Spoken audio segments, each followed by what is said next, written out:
If you're listening to this show, you probably like history. If you also like bourbon and want to dive into the history, science, and stories behind the labels, you have to check out Bourbon Pursuit, the official podcast of bourbon. With 3 new episodes every week, you can learn all about the best bottles, the personalities behind your favorite brands, and get the juicy scoop on all things whiskey. For example, I just learned that bourbon is a distinctive product of the United States. It can't be produced anywhere else in the world, kind of like champagne. And no, not all bourbon has to be made in Kentucky either. Join your hosts, Kenny, Ryan, and Fred, on an epic bourbon adventure. Subscribe and follow Bourbon Pursuit wherever you get your podcasts.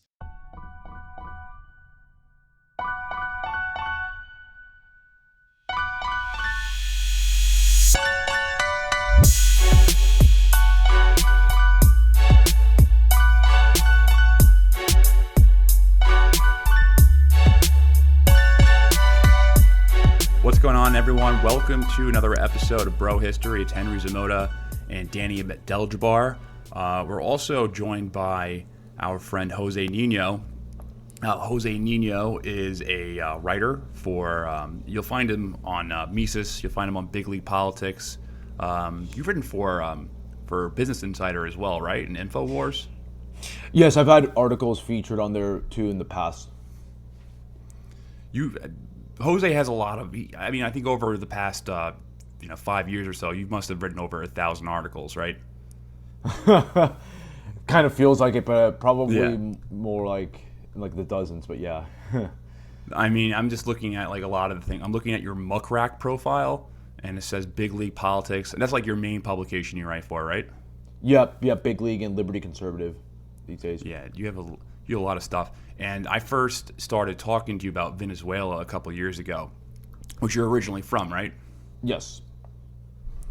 So, but your knowledge extends a lot further than obviously Venezuela. Like you're pretty well-rounded in just geopolitics and that the geopolitics that's going on in the world right now. And that's why we wanted to talk to you, because I'm trying to get a perspective from every single smart person I know. And I know that you're going to have a good perspective on this. So I just want to get your general take on Russia, the war in Ukraine, and what you think is going on and how you're feeling.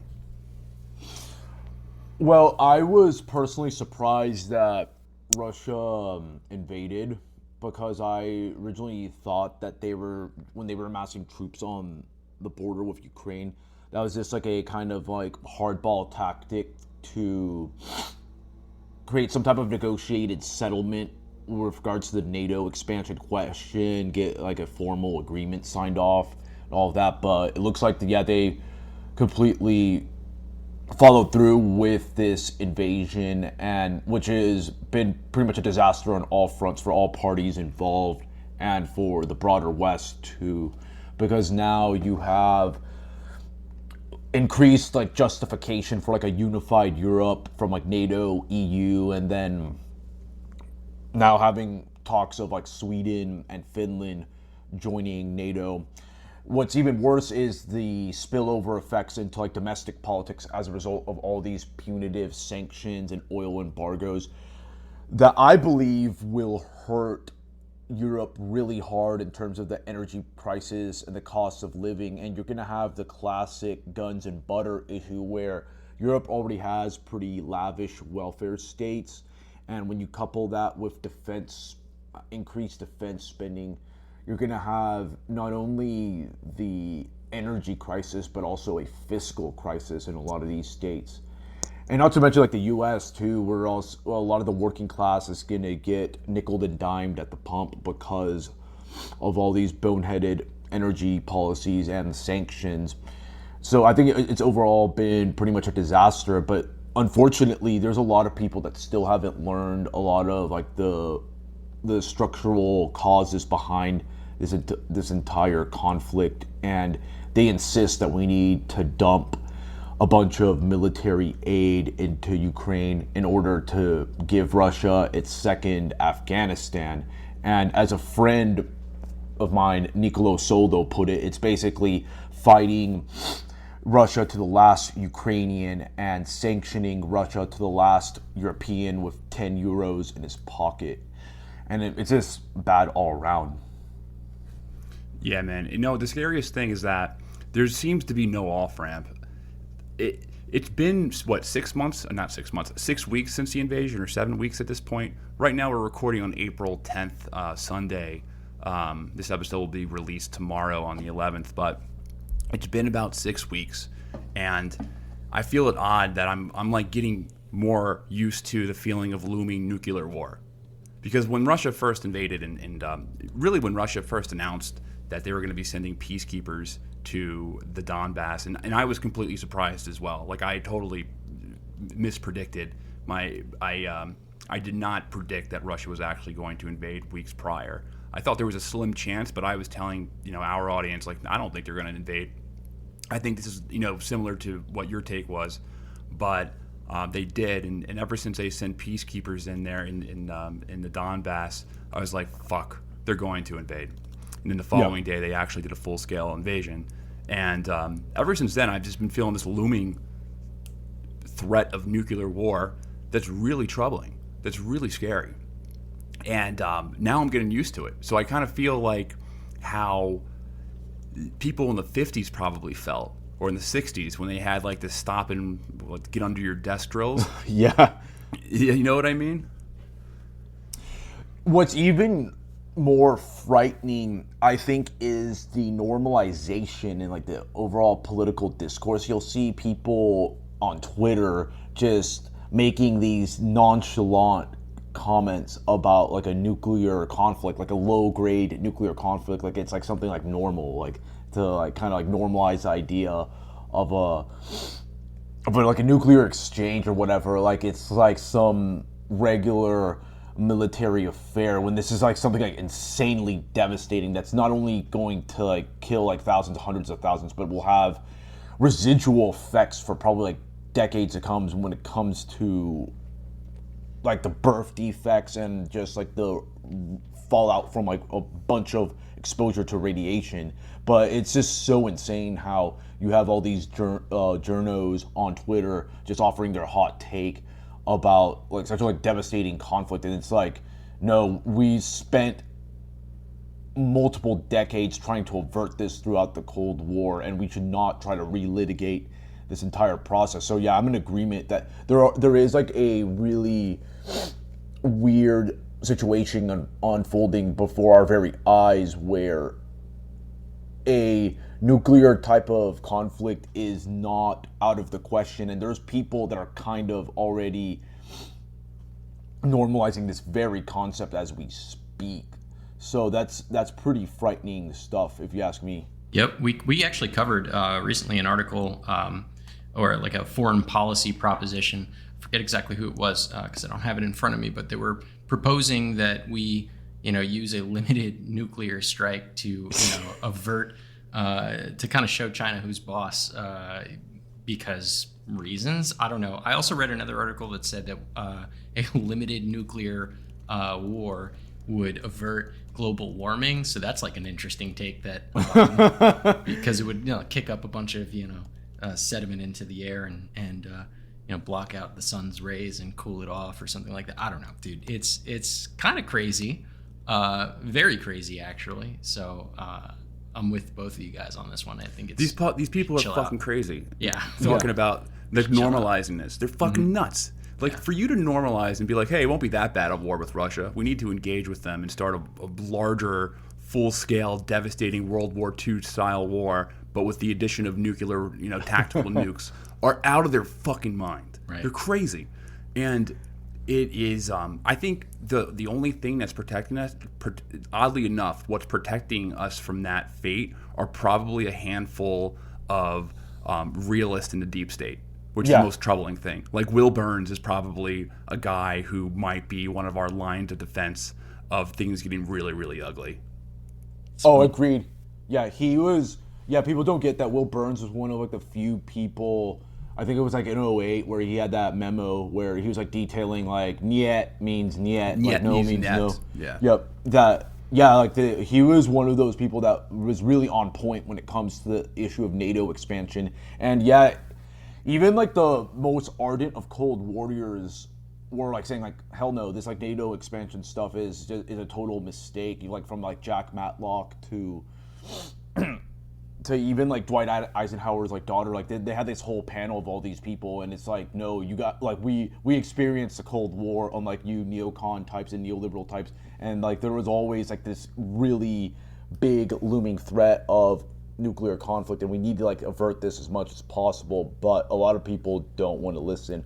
And now for more deranged takes, man, it's like gotten like even more bizarre, because you have like people that are on this really aesthetic trip where they want to basically get people to become impoverished, to just own Russia, just like lower your standard of living and like pay like exorbitant amounts of money at the pump just to like own Russia. I'm just like, you people are demented. This is like, and most of these people are like actually like self-styled liberals that claim to fight for like the common man and the working class, but it's like you're pursuing all the policies from your sanctions and oil embargoes and natural gas stuff that destroys the working class, and it's going to put everybody in like a much more precarious economic state. And also the like no-fly zones, man. Like it's like these people are so zonked, like they're like so zonked out on like Marvel and anime stuff. They think like a no-fly zone is like some like force field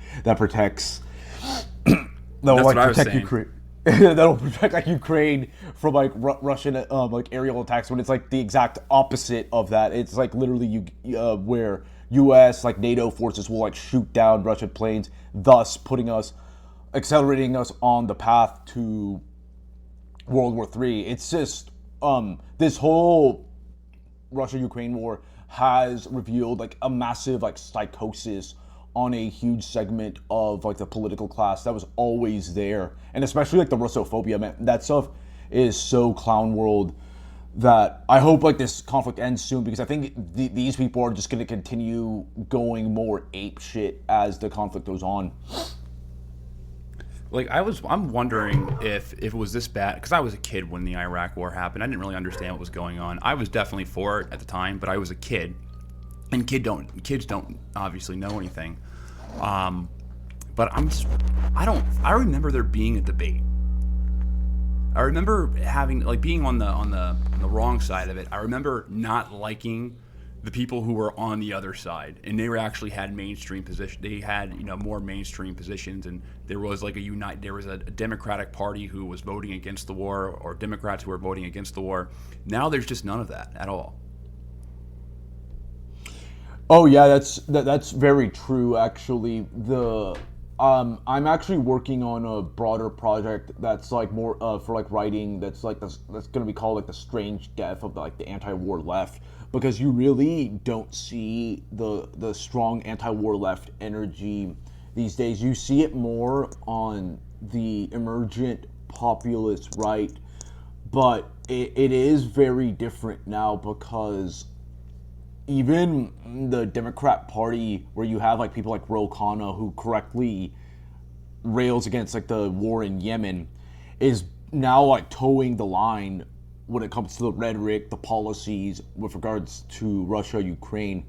You're just not seeing the same type of resistance to a lot of previous unpopular like U.S. proxy wars and interventions, and it's pretty scary, because that is one feature about a lot of these great power wars, is that they have a really nasty tendency of uniting the ruling class. And you don't just see it like in a like intra-party perspective when it comes to U.S. politics, but you're also seeing it like in Europe. Like you're seeing NATO getting reconsolidated, and like the EU also getting reconsolidated, when these bodies should have like more strategic autonomy and more diversity of thought when it comes to foreign policy.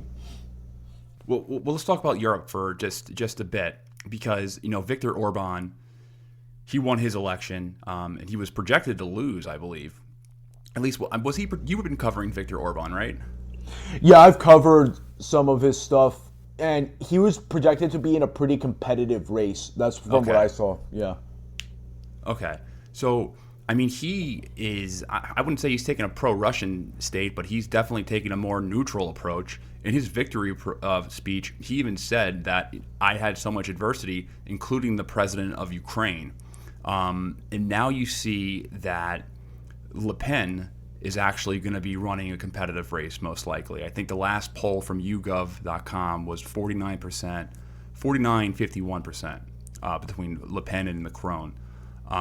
So I'm wondering if that sentiment from the populist right now is kind of evolving in Europe. Like, will this lead to essentially regime changes in other countries in Europe because they just become unpopular with the populace? Let's touch upon Orban, because Orban Okay. is pretty interesting. His foreign policy is multi-vector in nature, where he plays off the EU and the US with the Eurasian powers. He'll extend olive branches to Russia on occasion when it comes to energy policy. Like, they've been pretty adamant that they want to maintain normalcy with it when it comes to like the importation of natural gas and oil from Russia, and they're not committed to sending arms to Ukraine either. Yeah, Hungary, that said, Hungary has like condemned the Russian invasion, and they will occasionally join the EU for sanctions, but they're always hedging. They're not taking a full bore commitment against Russia, like, say, the Baltic states or Poland. And I would also add that Hungary has strong investment ties with China as well, and they were one of like the EU countries that helped block this one EU condemnation of China when China was imposing its national security law on Hong Kong. So there's a lot of independent-minded foreign policy thinking in Hungary. Now, as far as France is concerned, interestingly enough, I was arguing prior to the Russia invasion that there would have been a rapprochement between France and Russia was probably going to happen within like a year or two, but now this invasion has thrown a major wrench in it. But nevertheless, there is a strong constituency in France that is pretty anti-NATO, and it's like on the populist right. You can see it from Le Pen and also Eric Zemmour too, who's like even more to the right of Le Pen. Both their campaigns were basically calling for a major relaxation of diplomatic ties with Russia. Like, they were, if not calling for a withdrawal from NATO, or at least like a scaling back of that, because there is like a strong de Gaulleist tendency among a lot of the French population when it comes to foreign policy affairs. And when you think about it from a structural standpoint, Russia and France do have a lot of shared interests when it comes to tackling radical Sunni Islamists, and also potentially like checking Turkish influence, whether it's in the Mediterranean, Black Sea, or just the overall European continent. So there's a lot of like commonalities there, and it stands to reason that the French political class has an incentive to somewhat dial down some of the hostile rhetoric and actions towards Russia. And even Macron himself said a few years ago that NATO is effectively suffering from brain death.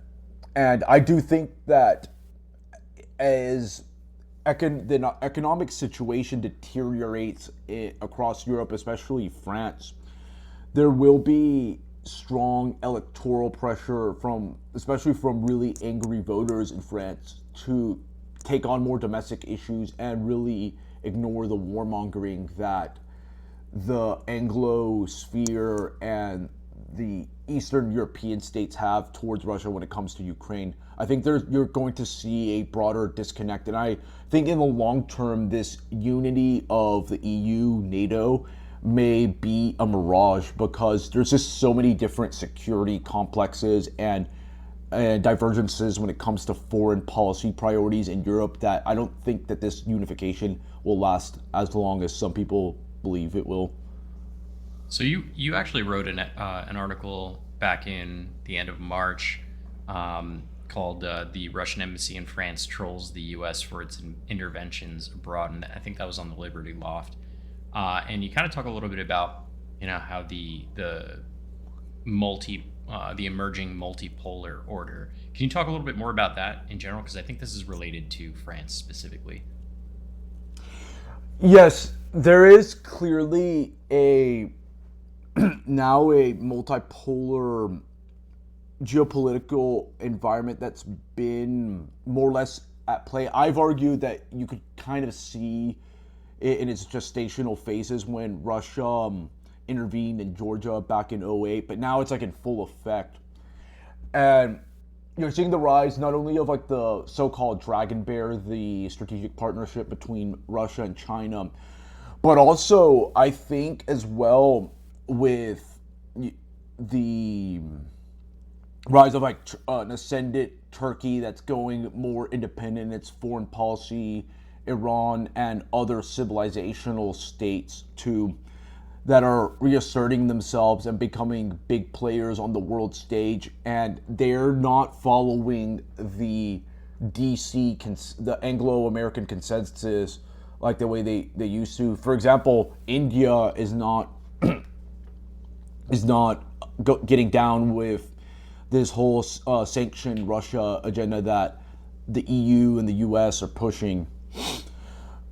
With regards to France, I could definitely, if Le Pen or any type of right-wing populist wins in the next decade or so, you could see some of this multipolarity become much stronger in how France may reduce its participation with NATO and start pursuing much more independent foreign policy where it forms some strategic partnerships of convenience with Russia on mutual issues, whether it's like in North Africa, the Mediterranean, or wherever, and not really follow like Eastern European countries in the Anglosphere.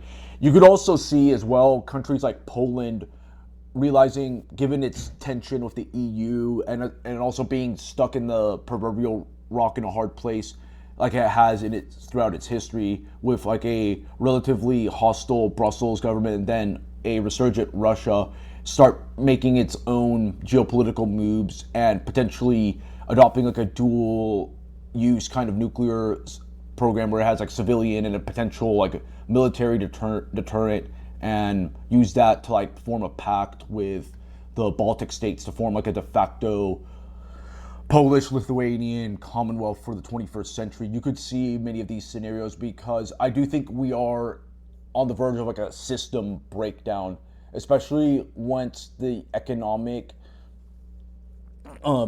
realities start to unfold across like Europe and the West. There's going to be a lot of shifts and realignments when it comes to geopolitics, and a lot of countries are going to have to get really creative with regards to their security arrangements. And most people are really just not prepared for that at the moment because they think that we're in this binary democracy versus autocracy type of dichotomy, but I think it's much more complicated than that, and the multipolarity is where it's going to go for now. But I tend to think that long term you may see more of a bipolar structure where if China is able to avoid a lot of its like internal demographic problems, it's probably set to be the competing pole against like the US and the so-called collective West. That's where I think it's heading. It's going to be like the China-Russia strategic partnership versus the collective West, like long-term. It's going to be like much more coherent because right now there's still a lot of tensions between like the middle powers and regional powers, like say, for example, China and India with their border disputes. But I think long-term, once a lot of that gets sorted out, you're going to see like a much more coherent like East versus West type of like Cold War struggle. It's interesting that you say that, particularly in Europe, because Macron is kind of posturing himself as like the new leader of Europe after Merkel's departure from the chancellorship in Germany. But if he loses to Le Pen, or as you say, if some of the more populist opinions in France prevail, then that kind of unity, as you say, that might be a mirage, might kind of crumble and put that collective West at a disadvantage in this emerging multipolarity, as you say. I do want to talk a little bit more about India, though, because you touched on it. And India is kind of an interesting case for me because they are the largest democracy, and we shouldn't sleep on them either. They've got a huge population, and they happen to border China as well, and they have some disputes with them as well. But in this particular conflict, it seems like they're not playing ball with what America wants. And you wrote some articles about that too. I was hoping that maybe you can talk a little bit more about that. Yes, India is a really curious case because there's a lot of geopolitical continuity that they have with regards to their Russia policy, because even during the first Cold War, India had a pretty robust strategic partnership with the Soviet Union in terms of weapons and like military cooperation, especially when India confronted Pakistan. And even to this day, India remains, I believe, the biggest buyer of Russian arms in the present. And as a result, they have a pretty strong relationship. And it's no surprise why India has not played ball with the West's demands to sanction Russia. And looking at it from a big picture, India has pursued a non-aligned foreign policy when dealing with Western great power conflict or proxy wars. They're just not going to really get down with the West.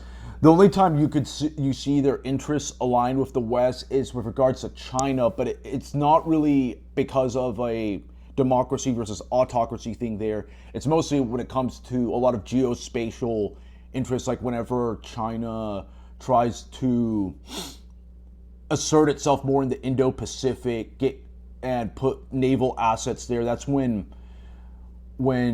India starts to get wary, or also like the border as well with those border conflicts. But when you start talking about like democracy issues, like say like in Xinjiang and human rights issues there in Xinjiang or Hong Kong, India tends to be rather silent on that because India does have like a very realist foreign policy. It's really looking at how it's going to try to assert itself in the Indian subcontinent, and it's not going to go on these quixotic type of like nation building or democracy promotion ventures, despite the fact that it is a democracy, but it has a ruling class that understands that there's like geopolitical limits to what it could do, and it goes on foreign policy projects that align with its interests. And one thing I think that is interesting about this whole Russia-Ukraine diplomatic episode is that the West has, through its like really bungled foreign policy, has kind of memed the BRICS into existence now because of the fact that Brazil, Russia, India, China, and like South Africa, they're not jiving with these calls to just like to punish Russia, and they're more or less aligned on this issue, whether it's like in their neutrality or their support. So we're beginning to see a new economic sphere emerge that is probably going to become much more autonomous from the West, and as a result, we are seeing a deglobalization emerge that goes completely against the consensus of the 1990s that we reached the end of history and that this system of globalization would last for decades to come. That's unraveling before our eyes, and we're entering a new type of world order, if you will, and most people have still not come to grips with that. As it relates to that, you mentioned, kind of an East versus the collective West. Where do you think, and this might be an oversimplification, honestly, but where do you think the Indians slot in, in this multipolarity? Do you think they join the East? Do they stick with the West, or do they make some other thing, or is there something that we're not even seeing? You may see a repeat of history where India revives that one non-aligned partnership that it was able to kind of forge during the Cold War. Despite having that strategic partnership with the Soviet Union on occasion. They were mostly unaligned in most cases there, and I think they may revive that because they do have a lot of problems with China, because if China does have economic aspirations, one of its biggest roadblocks will be India and how it's a nuclear power that is going to try to assert itself in certain parts of the Indo-Pacific and the Indian subcontinent, and they could play definitely the role of a spoiler. That said, I'm not as optimistic as some people in the West that think that they're going to automatically align with the West, because a lot of people in the foreign policy blob don't really like the Hindutva government of Narendra Modi. They don't really like this so-called illiberal democracy that's emerging in India. And India, for what it's worth, has a very realist foreign policy that is not going to always align itself with the West. The only way I think that India will merge with the West is if China gets really assertive in India's domain or any areas where India has very strong strategic interests, to the point where India will just say, okay, we're just going to align with the West here because this is a threat to our interests. But if, say, like a war with Taiwan breaks out or something like that, or some type of other Chinese military incursion that's far away from India happens, they're probably going to sit it out because there's just not that much of an interest. Like the West will probably get involved because it's really fanatically committed to this, but India is a sovereign nuclear power with a measured foreign policy, so I don't expect them to always follow the West blindly into these conflicts, and I don't think they're going to form a permanent type of partnership with them, even if China starts making moves that go against India. Have you been paying attention to the Indian media at all? I have seen some stuff. They seem pretty much like neutral or on the side of Russia when it with regard to this Russia-Ukraine conflict. They do not like the idea of like the West lecturing them on like taking like a firmly oppositional stance against Russia. It was this the host of, I think, New Republic. I think that's the network. It's an Indian. I'm not sure if it's state affiliated or what, but the host of this show, this Harvard professor came on, and he was making the case why India needs to join the West and condemn Russia and sanction Russia. And this Indian host just started screaming at him and started saying, "We're not your vassal state. How dare you come on our show and you start speaking to us like we're one of your satellite states? Like we're a country of 1 billion people." That seems to be the sentiment, because I've seen some other Indian shows as well, and I imagine they're speaking on behalf of the state, where they're just not having any of it. Like they feel disrespected even being asked to join in on this collective effort. I don't blame them, because India is a nuclear power, 1 billion people, a large economy that can chart its own destiny at this point. And there is a overall mentality now in the Asian continent in general that I think was highlighted by a speech that Xi Jinping gave around like 2015, where he effectively called for like an Asia for the Asians that's like run by the Asians and not subject to interference from the West and other external actors. It actually sounded eerily similar to the Imperial Japan's co-prosperity sphere, if you will, where they wanted to, in effect, create a kind of like a Monroe Doctrine for Asia and keep all external actors out. And you may see a kind of new security complex emerge where, yes, there will probably be disputes between China and India for sure when it comes to border issues, but water rights and all that.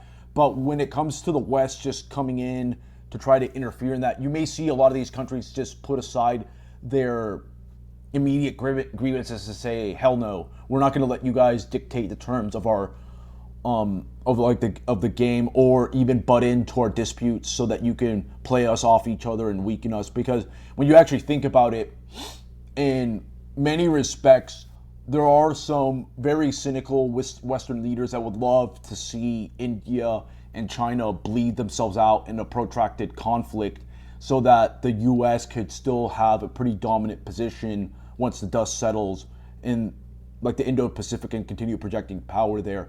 I could definitely see an arrangement where a lot of these Asian countries just say that, yeah, we're going to have conflicts here and there amongst each other. That's like the nature of international relations, but we don't want these Westerners coming in here to try to interfere in our internal affairs and play us off each other and make things worse. That's very much, I think, a new reality that could start coming into fruition in the 21st century. And what's interesting is that since there's a bigger focus right now on European security, there's going to be states like Japan and South Korea that are going to be like, oh, well, we're going to have to invest in our own defense now because they're wrapped up in Europe, and we're not. If China decides to invade Taiwan or they take a more aggressive posture in the Pacific, we're going to be on our own. You even see countries like Japan and South Korea, they're pretty much going to do, at least we give lip service to what the U.S. demands, but they're still working on them with some gas deals. I believe in the Sakura Islands, like up north, where they had some joint projects with Russia. They're not canceling them. I think they joined in on their sanctions, but they're still going to buy or still going to cooperate with them on oil and gas deals. That's a funny actually thing that you brought up, because I was watching some videos on some of the tension between Japan and Russia over those northern islands, and the funny part about it is that the history of who owns them really has these the dispute has some eerie similarities to, say, Crimea in general, and right now, I mean, technically they're still at world war with each other.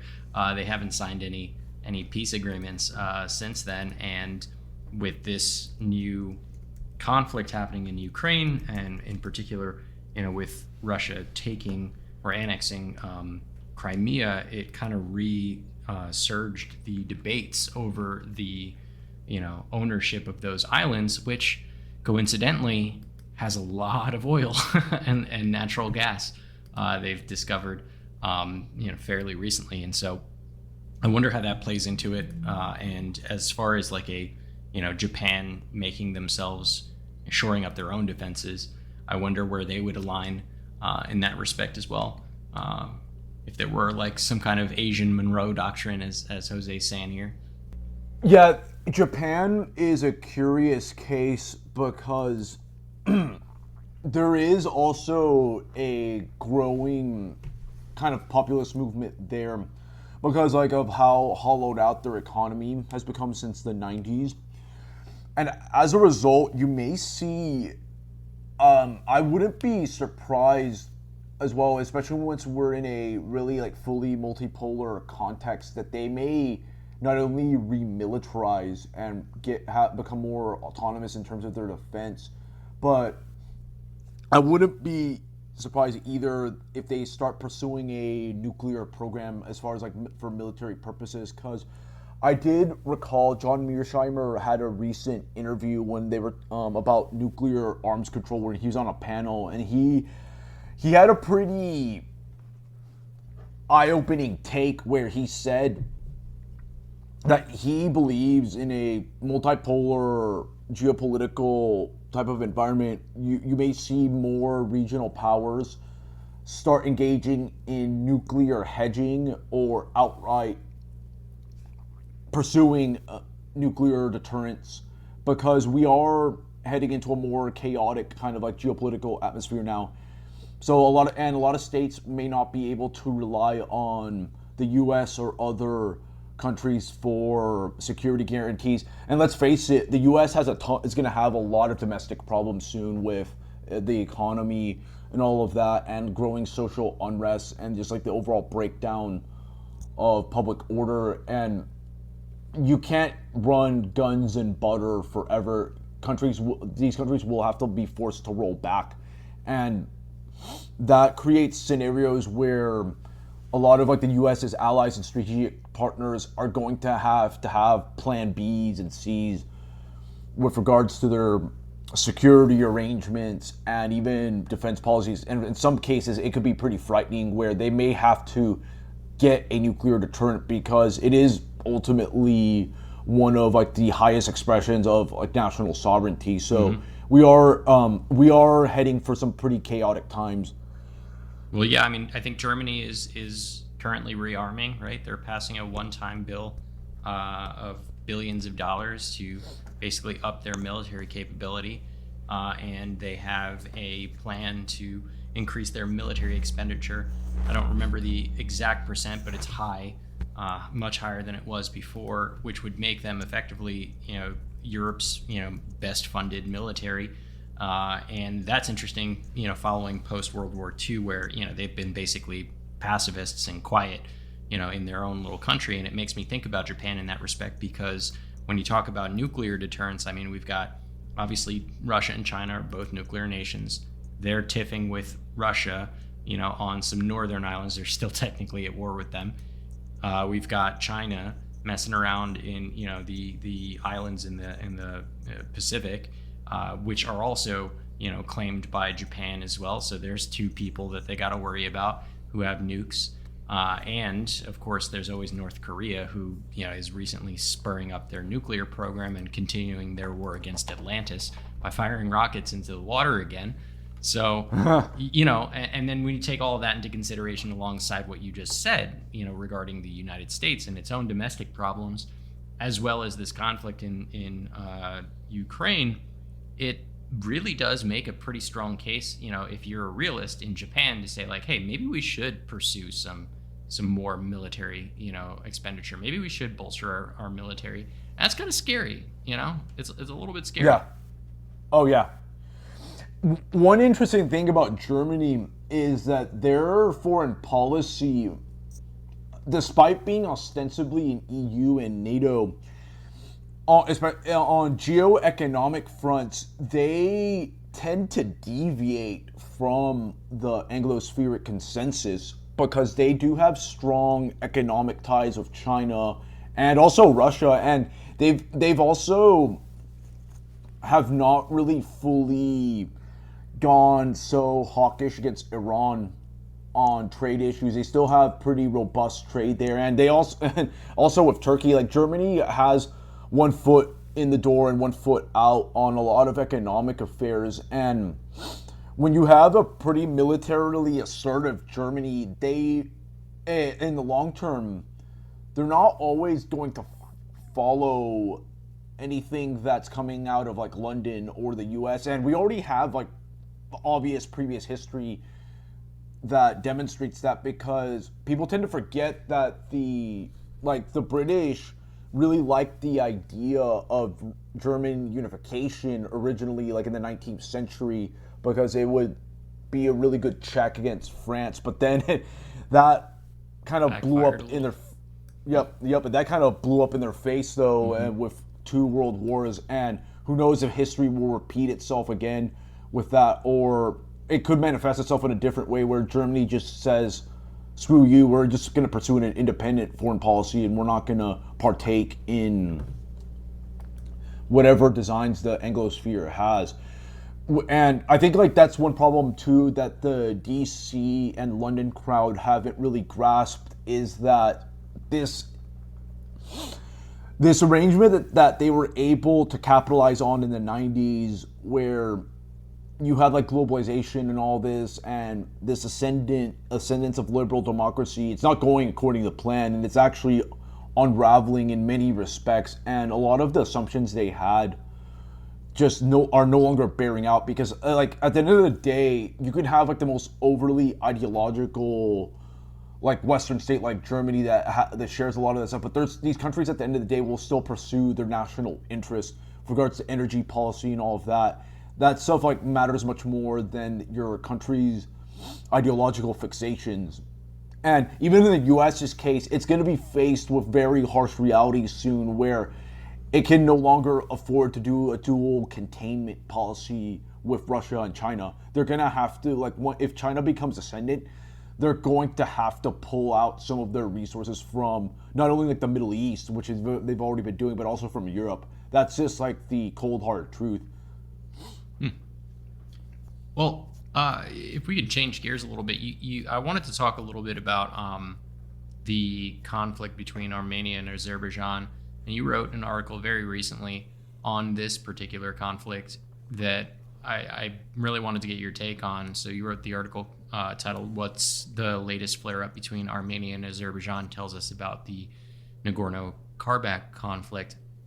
And we've covered this conflict in the past. It was actually a really long time ago, and it was kind of hard for me to find the notes that we had on it before. But this is a conflict that's sprung up between Armenia and Azerbaijan back in October of 2020, and we haven't really picked it up since.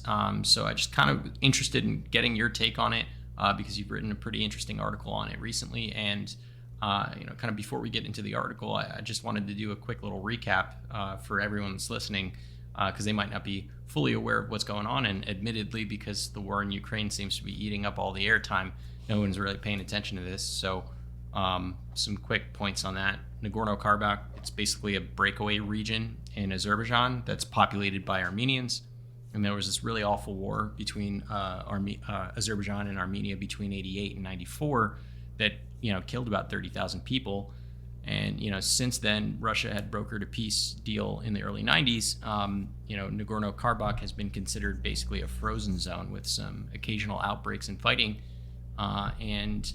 Basically the fighting that's taking place now and that picked up in the 2020, is the biggest that we've seen since the 90s. And there's a lot of rhetoric popping up, on both sides. It's not exactly a classic proxy war either. For at least 150 years now, the ethnic Armenian Christians basically held a majority in the mountainous areas in Nagorno. Early on in the history, basically 1805, Tsarist Russia conquered the entire region, and they did it, they did that classic like pit ethnic groups against each other. And, since then, the ethnic Armenians somehow held on to the majority of the mountainous region. But, there's a lot of stuff that kind of went on between a lot of different parties, including, the USSR, now Russia, Turkey, even Iran in certain cases are all kind of popping into this particular conflict. And, researching this has been pretty tough for me because there's so many factors that make it a little confusing. The first part, just looking at the map, is crazy. You got Azerbaijan on the Caspian Sea to the east. In the west is Armenia, which is landlocked. In the north, you have Russia bordering Azerbaijan and Georgia bordering both Azerbaijan and Armenia. In the west, you have Turkey. And in the south, you have Iran. And on the face of it, seems pretty straightforward. But if you look closer, there's some weird cross-border stuff going on. There's this landlocked exclave that's owned by Azerbaijan, which looks like it should belong to Armenia geographically. And that's called the Nakhchivan Autonomous Republic, which is sandwiched between Armenia, Iran, and a little sliver of Turkey. And then of course, you have Nagorno-Karabakh, which is stuck between, the southern part of the border between Armenia and Azerbaijan. All of it is super geographically confusing to me, and all of these neighboring countries are kind of in on the conflict in one way or another. So super long backstory here, but can you just tell us a bit about, those neighboring countries and their alignment in this particular conflict? Yeah, I think you're correct in mentioning how the ethnic component of this conflict is like centuries in the making, because in a lot of these frozen conflicts in the former Soviet republics, you just had these really weird borders drawn up where you have like one or two, or sometimes even more than 3 or 4 ethnic groups just battling each other. So, and that's like a classic divide and rule strategy that empires use all the time. But now that we're in the era of nationalism, a lot of these areas want to have like their own nations, or they want they want to join their broader nation as part of like irredentist affairs, because I think irredentist conflicts are very much alive and well. Now, yeah, Armenia is pretty interesting because it is part of the Collective Security Treaty Organization, and it's technically in Russia's sphere. But the current leader of Armenia, Nikol Pashinyan, has made some overtures to the West and has actually tried to do everything possible to align with NATO and certain types of partnerships. So this has been part of like a broader struggle that we've seen in the post-Soviet space, where a lot of these countries that have historically been part of like the Soviet Union or the broader Russian civilizational sphere of influence, they have tried to pursue multi-vector approaches to foreign policy and have courted the West, much to Moscow's chagrin. And funny enough, there is like a parallel with Armenia in that it actually has been like pretty underdeveloped, just like Ukraine, ever since the Soviet Union collapsed, and it's filled with a lot of economic malaise and corruption, and a lot of it has to do with how it's tried to disconnect itself from its natural economic kind of zone, meaning that it should really be more aligned with Russia on economic affairs, and it's tried to connect itself more with the West. But that's really left it pretty vulnerable. And Azerbaijan, on the other hand, has been pretty ascendant. It's heavily relied on oil and natural gas to boost itself. And Azerbaijan is an interesting country in that it is like 70% Shia, but it's a secular authoritarian regime, because when you look at a lot of these former Soviet countries with large Islamic populations, there's been people tend to forget this, that in the Soviet Union there was a huge de-Islamization policy pursued under Stalin, where they did break down a lot of like the Muslim identities of a lot of these Central Asian republics, and as a result, like, they were still predominantly Islamic, but there was not a very strong fundamentalist strain of Islam taking root in these republics. It wasn't until the breakup of the Soviet Union that you saw a lot of Gulf Arab money and like just like Salafist money come in to try to revive like Islamist insurgencies and overall Islamist currents in those countries. But yeah, despite all that, Azerbaijan is like this predominantly Shia country, but it is in many respects a Turkish proxy, if not strategic partner with Turkey. And Turkey has, in the recent conflagration, Turkey has provided mercenaries and arms and to help tip the balance against Armenia. And curious enough, Azerbaijan has an interesting relationship with Israel, of all countries, and as noted with its suicide drone technology. And there is a reason for it as well, because it double dips into the issue of Iran. Right. Because Iran has a substantial Azeri population that, according to some estimates, numbers in the 15 to 20 million.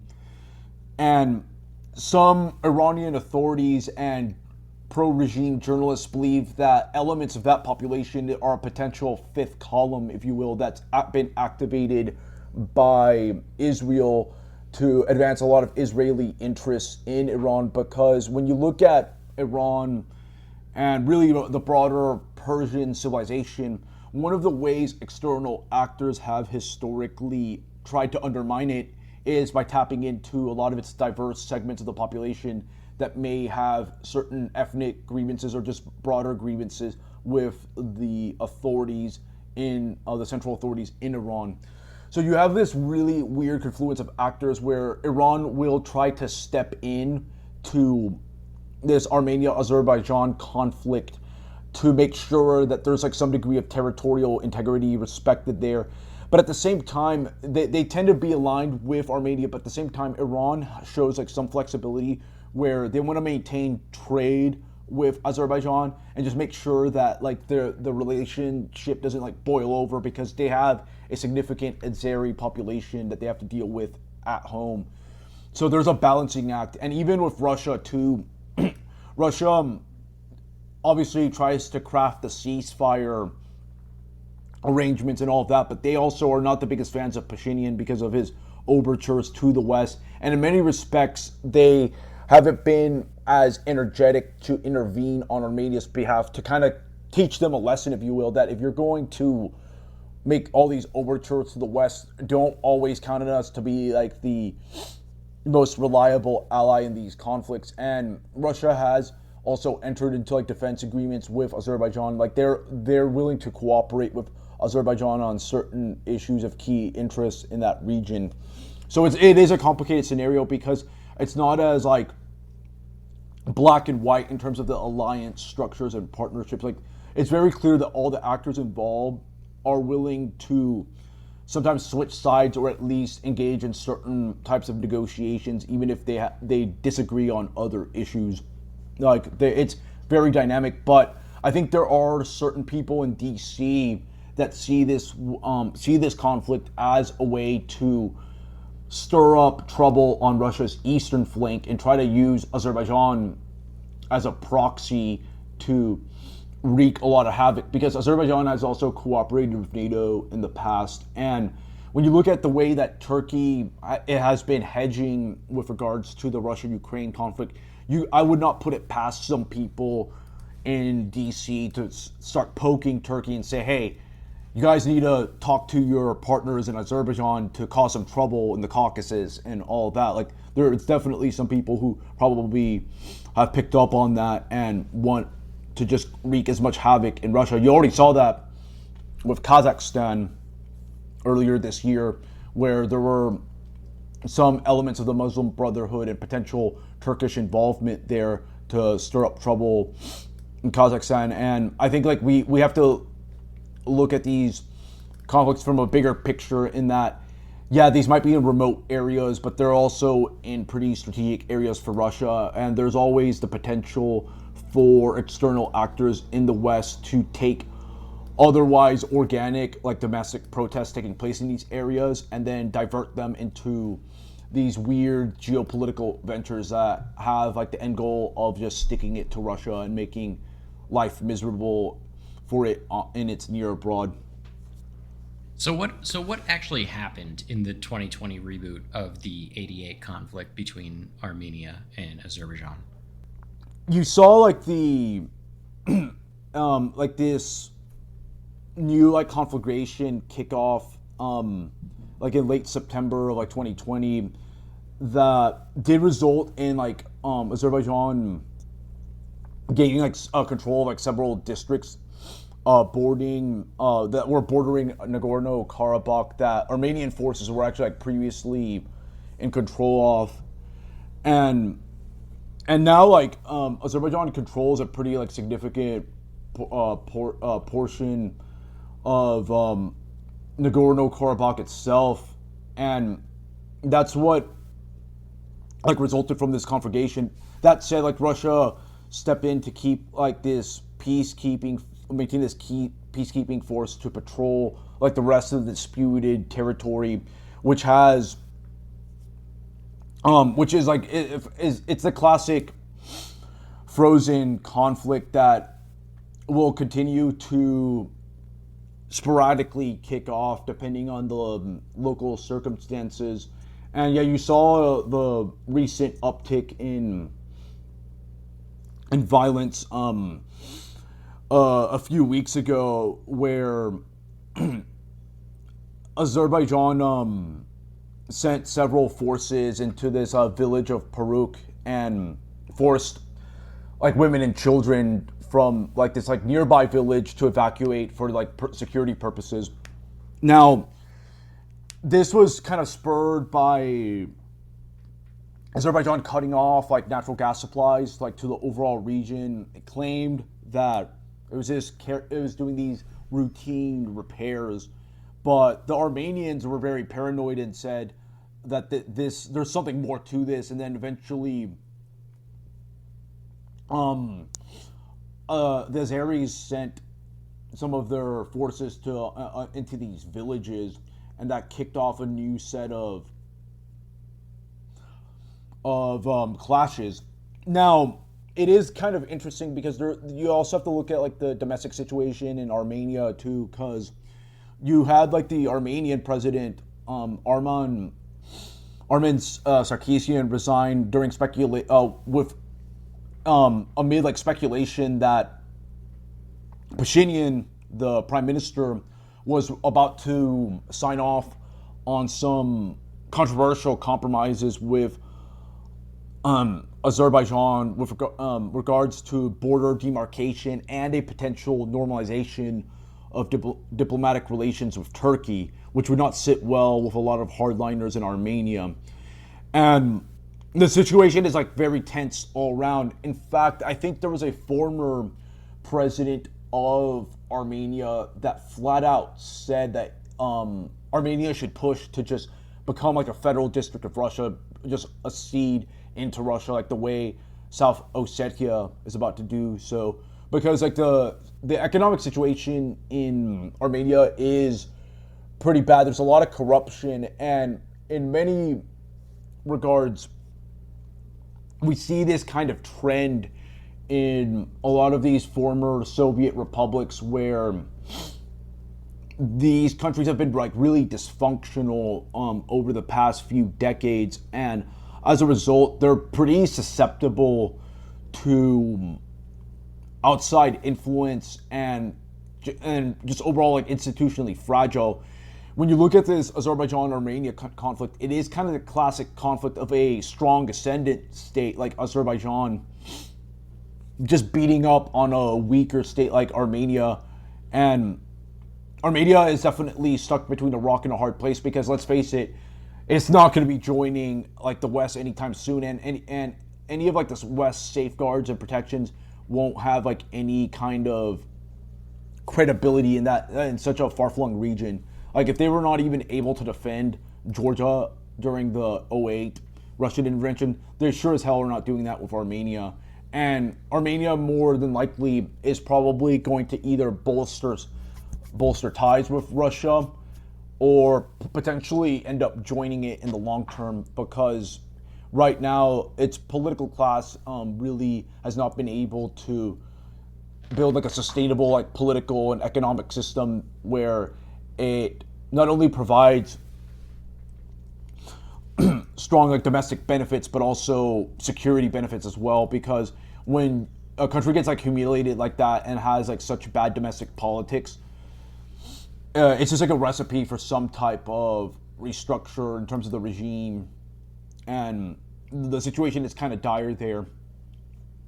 Well, what's interesting about that is that, you wrote that, and I'll quote you, against the backdrop of Russo-Ukrainian war, Azerbaijan is looking to exploit Russia's primary focus on its military operation in Ukraine to make gains in Nagorno-Karabakh. So kind of putting two together from what you wrote and what you're saying today, it kind of sounds like Armenia's just trying to get closer aligned to Russia to help prevent any additional gains that the Azeris would be making there. What would make that relationship kind of tenuous is that Armenia doesn't have any like natural border with Russia, and it's not on a coast. Yep. And with that in mind, how does Russia support them in that way? Also, there's like some additional tensions, because then that would mean we've got the northern kind of areas of Georgia, like Abkhazia and South Ossetia, that are thinking about either becoming their own thing or joining Russia. And then below them, Armenia joining Russia. That would put Georgia in kind of a curious position where now they're completely surrounded on all sides by Russia. And I'm sure they probably feel they still feel the pain of the 2008 invasion, So that's kind of sounds like a bit of a tinder pot there if they start making those moves. And it's actually even more curious. Russia and Georgia's relations have actually improved somewhat, and Georgia has not been as enthusiastic about imposing sanctions and other punitive measures against Russia during the Ukraine conflict. Yeah, it's really, for example, I don't think Russia has much interest in trying to incorporate Armenia into its fold, because it would create like a really strange security situation where it's not going to be able to defend it very well, and it will stoke tensions with Georgia. I think that they will try to maintain the status quo with like the peacekeeping forces and just make sure the situation doesn't get out of hand. And I think as well, you'll probably see Iran try to assert itself in the region to maintain some balance. So I think for like Iran and Russia, their interests will align in that they want to maintain like the status quo as like much as possible and not make sure that any type of outbreak of violence goes down. I don't think there's much interest in any more jurisdictional realignments now, because Russia already has its hands full with and already has its hands full with Ukraine. Well, to that point, then, how does Russia maintain a status quo if they've got their hands full like that? Doesn't this kind of guarantee an Azeri win in any of the interests that Azerbaijan has? It's a good question. I'm not sure, because it really will boil down to, I think as well, how the Russia-Ukraine conflict unfolds. If this drags on for months on end, which I think it will, you may see Azerbaijan get more assertive on that end and try to push as much as possible. I did see a report, I don't think it was fully confirmed, that Iran was considering deploying military units in that area to halt like further tensions, but who knows, you could see that play out, because like direct forces like the Quds forces, or proxies like Hezbollah.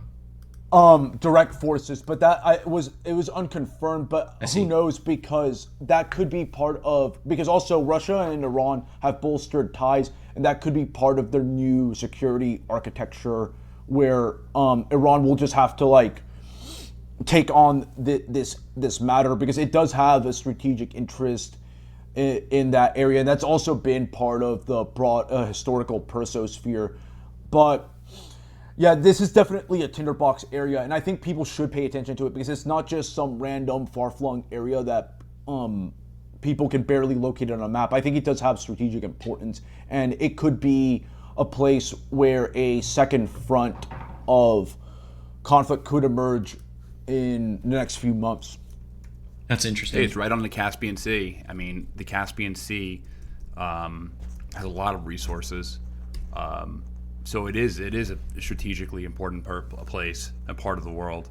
Now, let me ask you this. So we were talking about you brought up Kazakhstan before. Do you think that was an actual regime change? Because the official story, or we covered this, and the conclusion I came to is that it could have been CIA, NGO type regime change, but it seemed to be just an internal conflict between Tokayev and Nazarbayev. The current president, and then like the father of the nation. Like, what's your take on that? Like, do you think that was an actual kind of policy decision from the U.S. or from the West to try to get Tokayev out of office? Yeah, there was definitely a kind of clan struggle there from what I've seen. I'm not as informed on that issue, but there were a lot of controversial lockdown policies there as well, and people were really like justifiably ticked off with the government.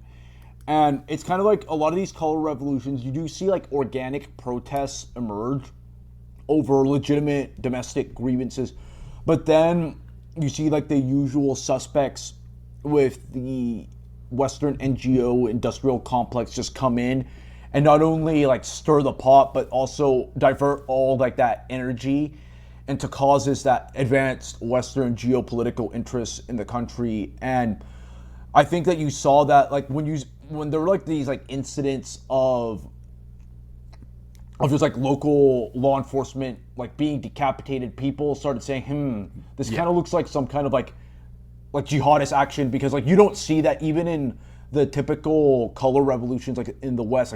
Like you'll see like some people killed, but like not like in that fashion. That's the points to signs of some type of actors and external actors involved. Now, with like the Central Asian republics, as I mentioned before, they have the peculiarity of, despite being like predominantly Islamic, they really haven't had these fundamentalist strains take off until the post-Soviet era, when you have a lot of money from like Gulf Arab states and like these Salafist networks come in to build these movements.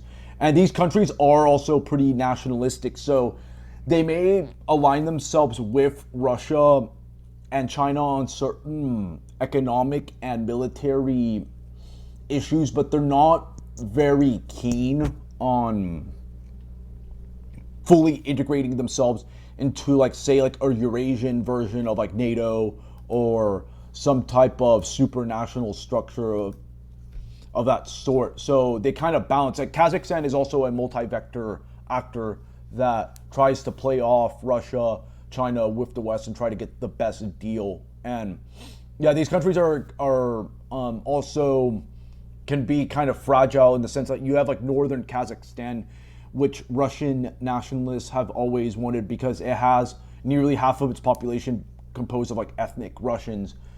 So there's always the question of territorial integrity in play with these former Soviet republics.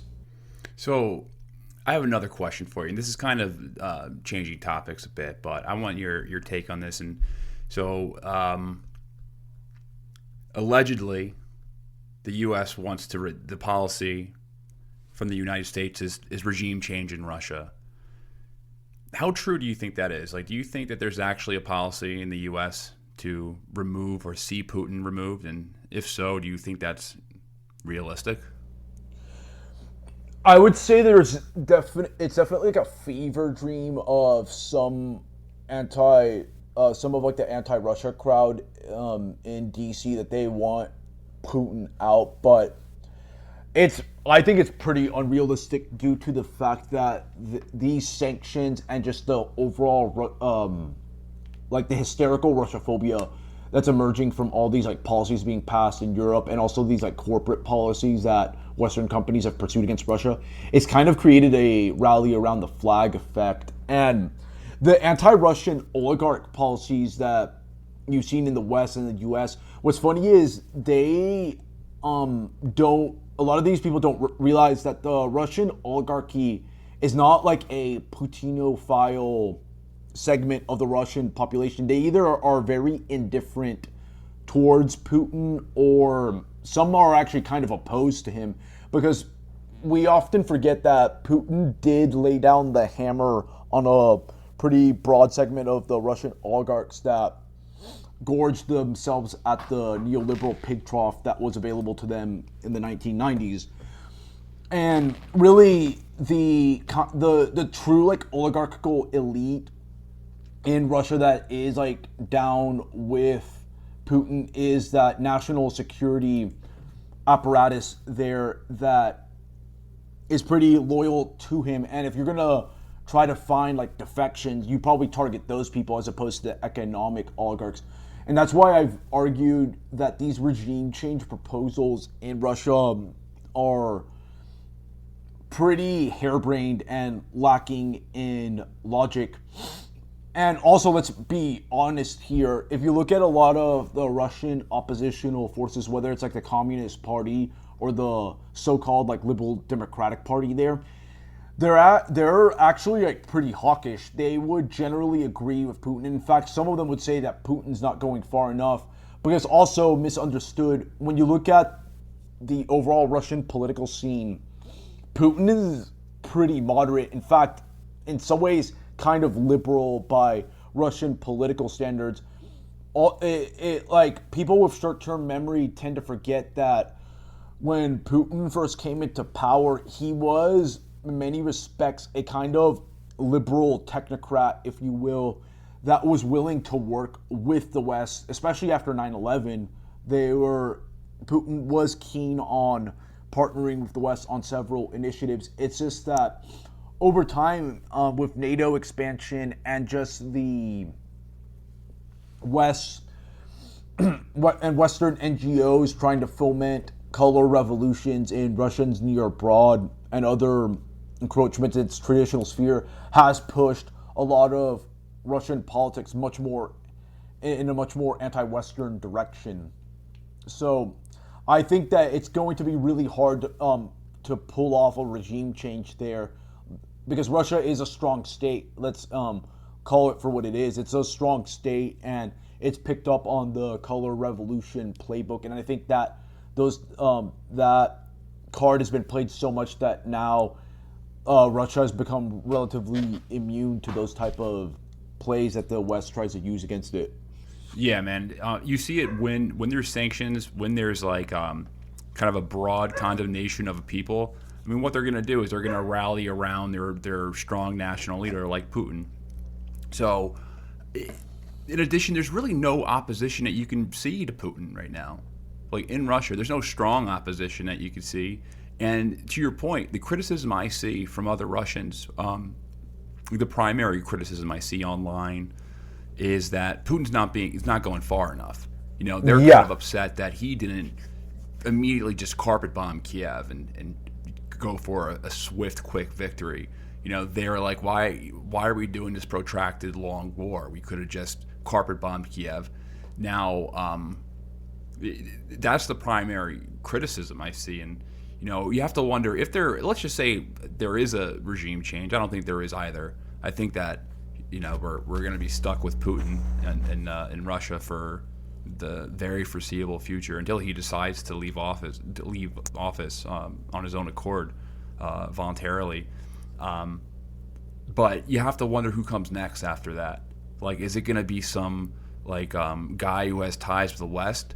Because that would seem like it would immediately delegitimize that person if someone was running on a strong Western platform. I think the policy in Washington right now is just to make life so unlivable, to destroy the Russian currency, to make the economic situation so bad that people become so disenfranchised with the Russian state where they will tolerate someone who is an outsider, or who or even could potentially be seen as kind of a Western stooge. I tend to think that in a hypothetical regime change scenario, you get the whole "be careful what you wish for" type of dynamic in play, where you may get somebody that's even more hawkish. Because let's face it, looking at the Donbass conflict, there is a domestic politics element to it, where a lot of Russians want the Donbass question settled once and for all, because they see a lot of their co-ethnics there getting slaughtered by the regime in Kiev, and they want that question settled once and for all, and that's why they're amassing that cauldron and encircling the Ukrainian forces there to solve that question once and for all. There are a lot of people that were saying that Putin should have taken more decisive action in 2014, and if you listen to the Russians with Attitude podcast, the host will even say that they were critical of Putin, saying that the Russian government has not been able to develop enough soft power and intelligence when dealing with countries not only like Ukraine but also Belarus, which has used a multi-vector approach against Russia by playing it off with the West and not being able to decisively create its own spheres of influence in areas that it's traditionally controlled. So there's definitely that. I also think some people need to take into account what the domestic situation will look like in Russia in the 2030s and 2040s, because if Russia becomes economically weaker and more unstable, it could forge an even stronger tie with China. And I saw one really good article by this one Russian geopolitical expert named Artyom Lukin. He's based in the Vladivostok area. He says that it is not it's not out of the question that if Russia becomes really weakened by Western sanctions and overall like domestic economic policy, that Russia becomes like a mercenary state for China, where it anytime the West tries to ratchet up tensions with China, China will in turn recruit Russia to become its mercenary and respond with military actions of its own kind, whether it's like in the Baltics or whatever, to make the West sweat a little. So this is the one problem with a lot of these regime change types and just hawk types in the West, in that they're not taking into account that this world is much more multipolar, and there's a lot of countries that are not going to follow their orders that obediently like they did before, and now countries are willing to become much more flexible and form their own security arrangements to check against the West, because that's the thing about when you have like a hegemon like the US, there is a natural tendency for the international system to seek equilibrium, and it will do so through a balancing coalition of other countries that don't really like what the West is doing. So they're going to pact and form their own strategic partnerships or alliances to check the West. And that's why I tell people that it's just not like that simple, like, oh, if we knock off Putin, we'll be able to change Russia's entire grand strategy and move it towards the West. No, if anything, it could get somebody that's more devious, more cutthroat, that's willing to stick it to Russia. And if Russia's situation deteriorates and the economic situation deteriorates in the next 10 or 20 years, it could potentially just strengthen its ties with China even more and then form an even more dangerous military pact against the West. So yeah, these people need to be careful what they wish for, because it could blow up in their face. And we've seen this happen all the time with US blowback. But the previous blowback that we saw with, say, like Al-Qaeda, that we're dealing with non-state actors here and like terrorist groups. Now we're looking at more blowback with actual great powers that have nuclear arsenals and large conventional forces. So yeah, this is big league stuff, and the people in DC are thinking in minor league terms. Yeah, I completely agree with what you said, and I think you just laid that out really well. It's the potential blowback can be devastating. Like, it can be really dangerous, and like you said earlier, the primary kind of narrative right now coming out of the West is like the authoritarian versus the democracy argument, that we have our democracies on one side and we have our authoritarians on one side, and that's going to be the new Cold War. There's going to be so many contradictions within that, because countries are going to start pursuing their own interest.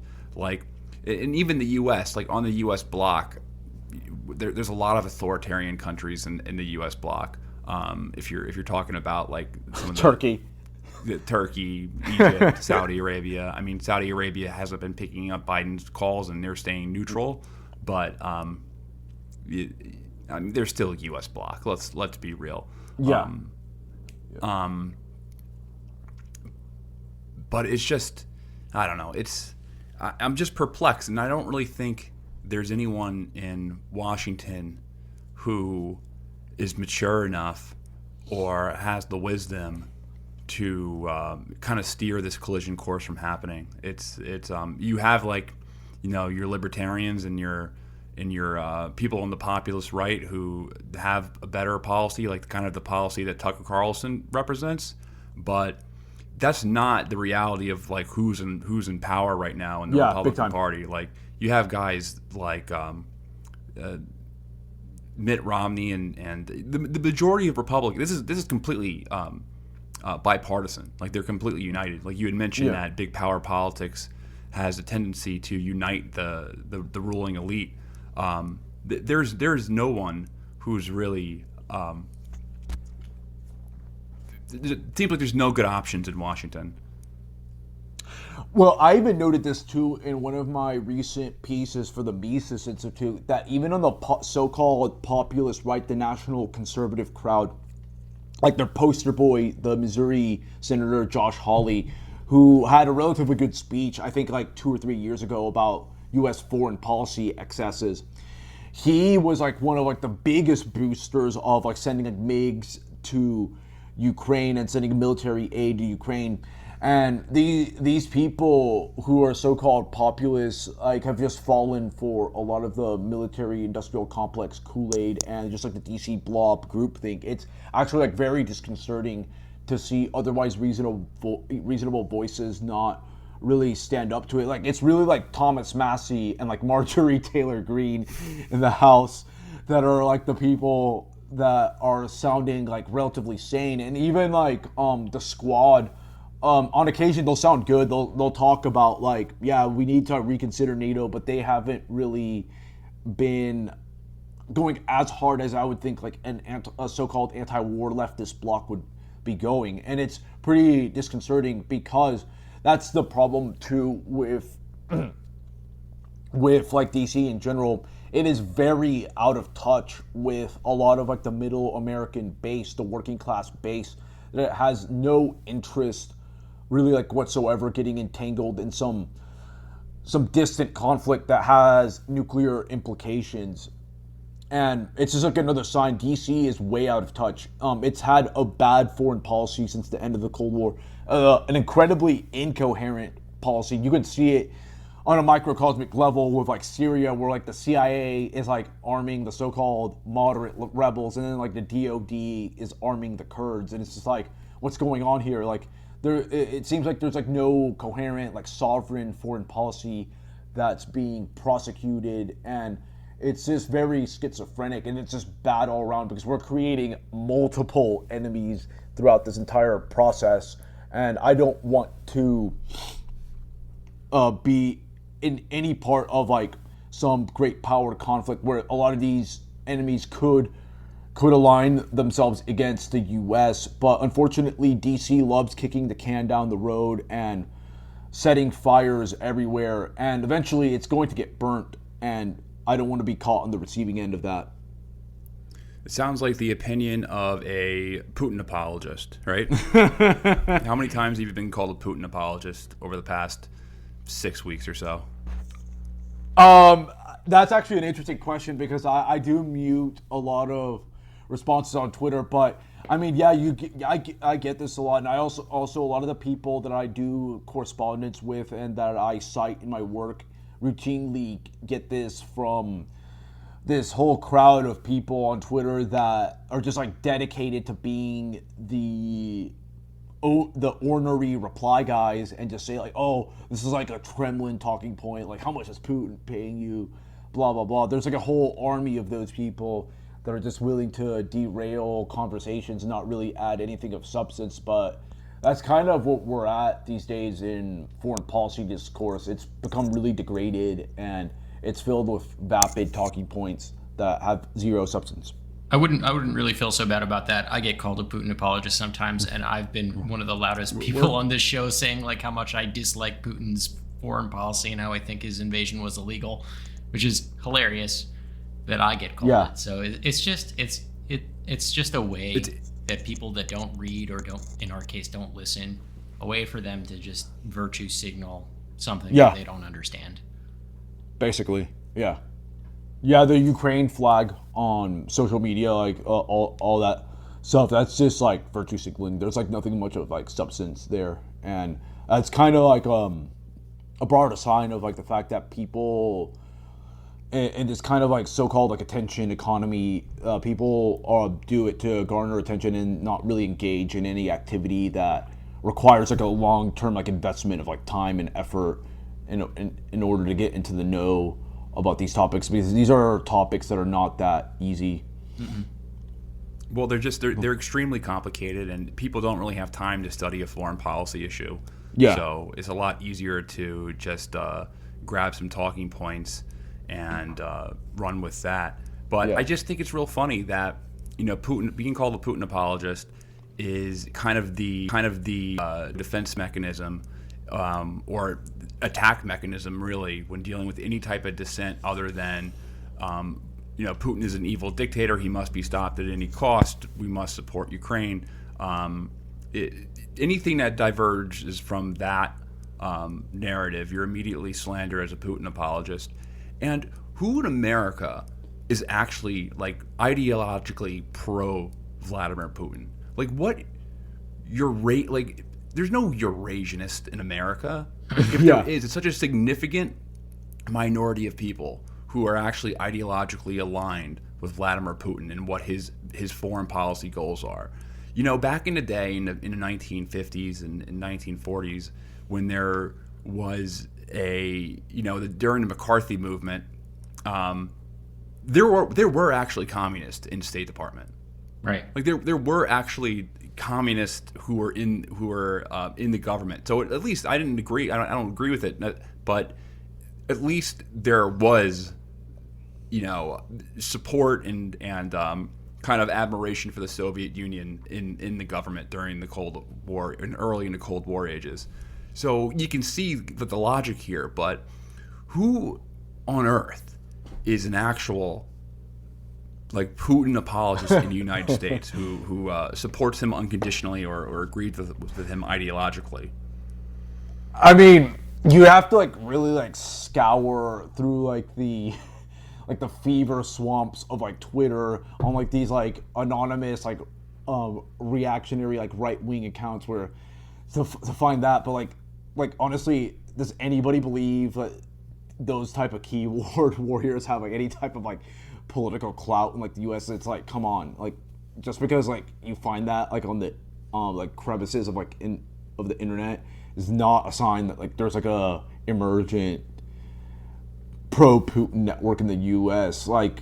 Just saying that you're a non-interventionist does not mean you're a pro-Putin apologist. It's definitely a boogeyman they're trying to conjure up. And really, when you think about it, when you're seeing this stuff about Germany banning the letter Z and the Czech Republic and no, I think it's Slovakia, or I think both actually, and even Latvia banning any official pro-Russia manifestations, I think it's really a kind of foot in the door type of measure to just ban a realist critique of Western policy towards Russia when you think about it, because that stuff John Mearsheimer also faced a kind of struggle session, if you will, where all these people signed this letter pushing the University of Chicago to have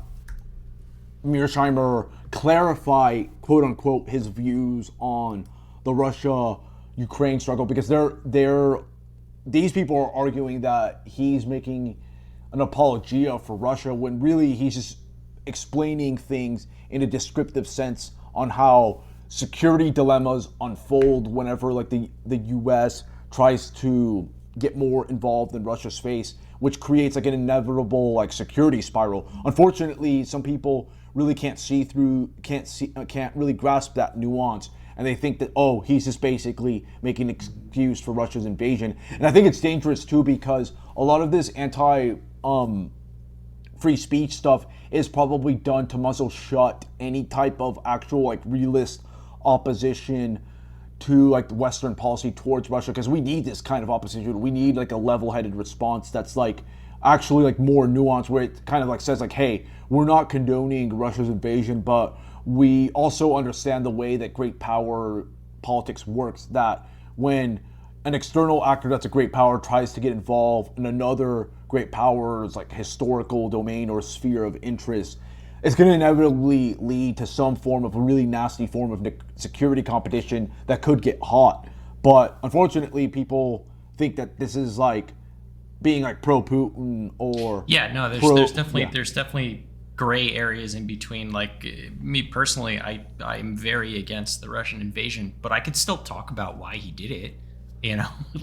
You can have both conversations at the same time. I'm definitely not apologetic to what's going on in Ukraine, but same here. I could still talk about NATO expansion. I can do both. You can do both, people. Yes. Yeah. And that's the scary part, is that really at the end of the day, this is a silencing of discourse by the regime. They want a monolithic consensus, and that's why they go out of their way to attack people like Mearsheimer and others who have warned about this, because we need more conversations from people from across the spectrum who talk about this, because also this isn't a left versus right issue either. There's a ton of people from the old left, the dissident left, dissident right, paleoconservatives, libertarians have warned about this for decades.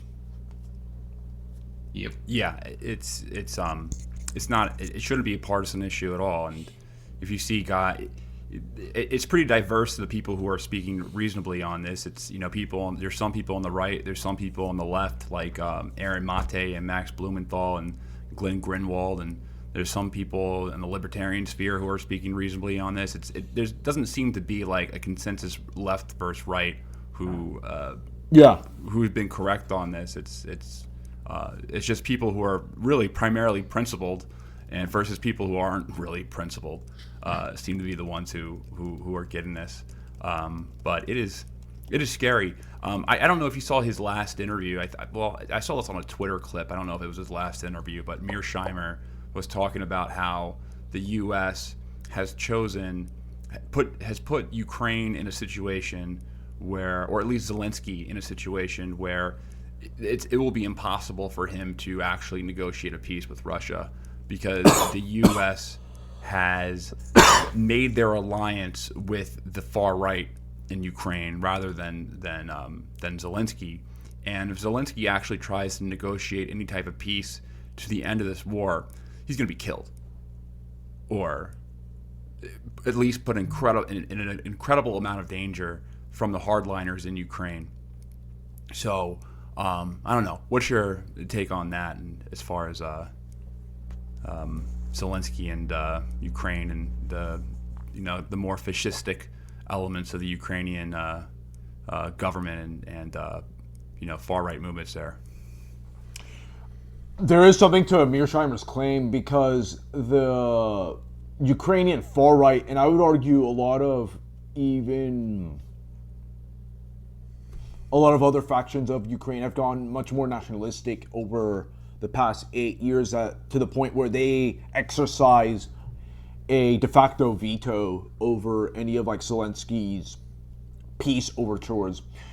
We shouldn't forget that Zelensky was elected on a relatively peace platform, but these groups have gotten stronger, these extremist elements in Ukraine, and they're really impeding the process of peace there.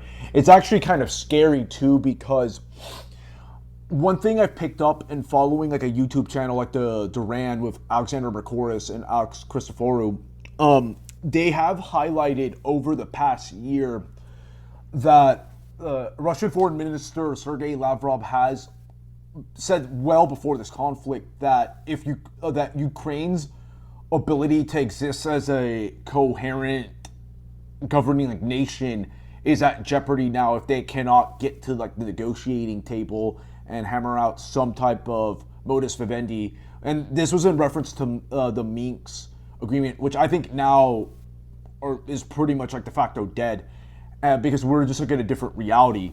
And am pretty worried about the situation at the moment, because you could see this conflict take a different dimension where it's no longer about fully liberating the Donbass or whatever. It could get more expansionist in nature if the West starts ratcheting up the arms sales, emboldening the Ukrainian hard right, and pursuing this whole battle of fighting Russia to the last Ukrainian, where once the smoke settles, you could see a total rearrangement of the borders and the Ukrainian state will no longer exist. And that's a pretty scary proposition in terms of refugee outflows and just utter devastation, and not to mention the broader economic impact that it'll have on the world economy. We are in scary times, and I tell people this too, that we should look back in history with all the sanctioning and all that.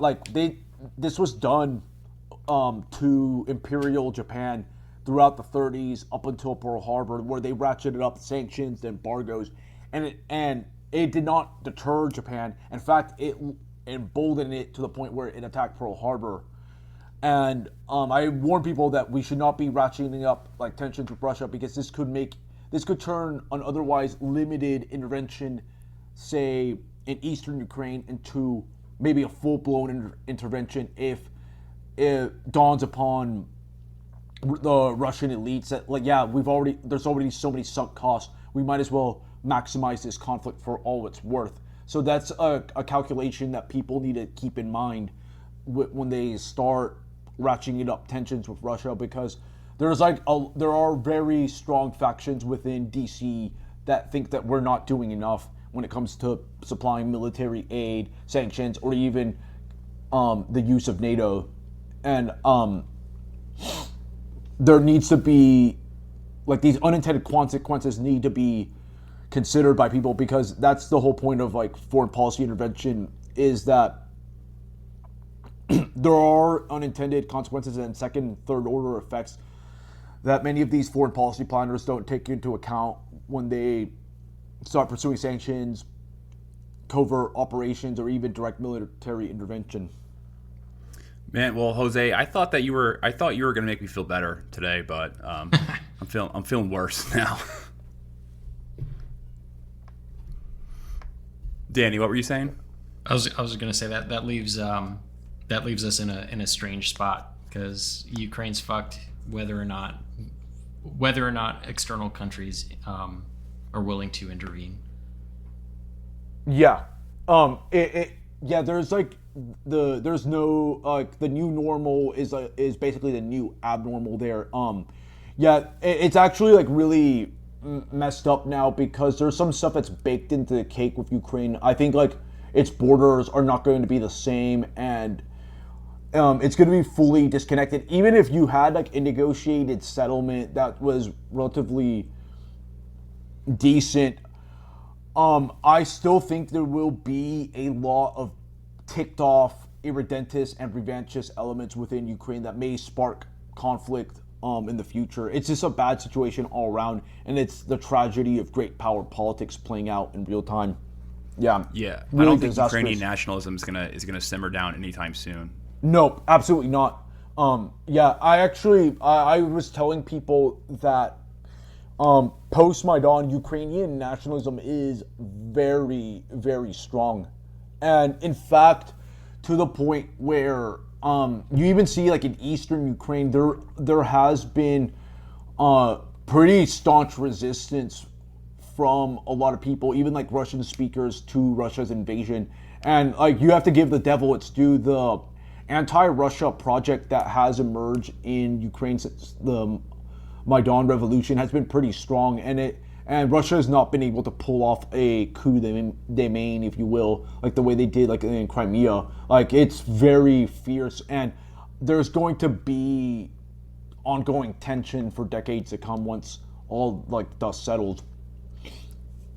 Yeah, I mean, it really, to your point, you mentioned that the Russians with Attitude podcast had complained about the Russian intelligence. It really seemed like they dropped the ball. They thought that they were going to have a coup de main, and just be able to walk in and Russian soldiers or Russian speakers would just be like, oh, we're going to switch sides now, and we're going to align ourselves with Russia. That certainly, I think that they did not expect to get the resistance that they did at all. Yeah, there's some truth to that. I know some IR, like, security experts in that region that said that Russian intelligence, like, really dropped the ball when it came to measuring the overall receptiveness towards, like, a Russian invasion. And in fact, a lot of the Ukrainian domestic population has picked up on who are, like, the Russian spooks and all of that, like, in that area, and like, yeah, there's, like, definitely resistance to Russia's invasion there. Ukrainian nationalism isn't going away. It's gotten pretty strong, and more often than not, one of the ways that you can really foster nationalism in a country is if it's subject to an external invasion. And John Mearsheimer himself says that nationalism is, like, the strongest force in international affairs. So this is going to be an attritional conflict with a pretty nasty body count, and it's a disaster on all fronts. And in an ideal world, we would have a serious foreign policy class that would create some type of mediation so that we could have this conflict end like today. But yeah, we're not living in that. Yeah. Well, damn. I wish we could say. I wish it would speak in more have a more optimistic conversation, but I pretty much agree with everything you just said. This is a good time to wrap this one up. Jose, thank you for joining us and giving us so much time. What do you want to plug? Like, just plug your work, your Substack. Where can everyone find you on the different shows that you're on, and your where you're writing? Yeah, I'll start off my Substack. El Nino, it's a Jose Niño, unfiltered. I talk about a host of issues from foreign policy to domestic issues from more of like a dissident right libertarian perspective. And then I have my podcast, El Nino Speaks there. I host a whole bunch of people from across the political spectrum on the aforementioned issues. You can also catch that on Spotify, iTunes, and Stitcher. And for my writings, you can catch those at Big League Politics, Liberty Conservative News, the Liberty Loft, Mises Institute, and Geopolitics and Empire. Well, thank you, Jose. I need to start listening to this show on the daily because this has been awesome. We just covered pretty much the entire world. In an hour and a half. So everyone, thanks for listening. If you want to support the show, make sure you rate and review the podcast on Spotify and iTunes. And you can also join us on our Patreon. We're going to be releasing an episode early on Patreon tomorrow. So make sure you join us on the Maidan Revolution. And come support us, and then support Jose as well. Listen to all his stuff, read his writing. He's obviously extremely well informed.